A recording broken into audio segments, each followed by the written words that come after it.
Куем лунчарна йогинские зори вылангажечса Кудымкарска районы швелачищез, гырищез и гыщез.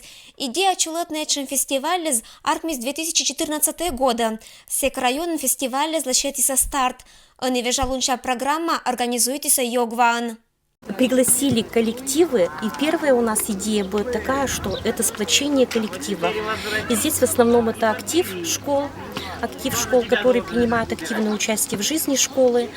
И вот мы стараемся собрать. И в этом году мы собрали 150 человек. В основном в программу данного фестиваля мы включаем самые различные мероприятия.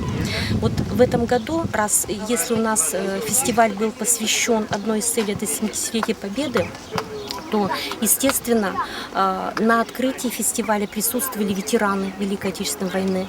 Мы пригласили на фестиваль молодое поколение. Одним из ритуалов встречи таких коллективов детских является это зажжение костра дружбы.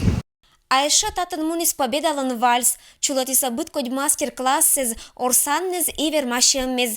Челядь кериса аз желание занпу, быткодя да бытнюжа шочищиса стадион вылын.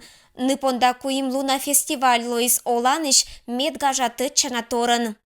Здесь мы воочию увидели, что дети насколько у нас активные, насколько они эмоциональные, насколько они умные, насколько они даже образованные, уже можно сказать, насколько они готовы к восприятию того, что вот мы, педагоги, хотим вместе с ними провести и понять.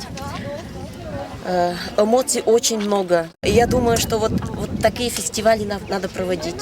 И я очень надеюсь, что он у нас будет в районе традиционным.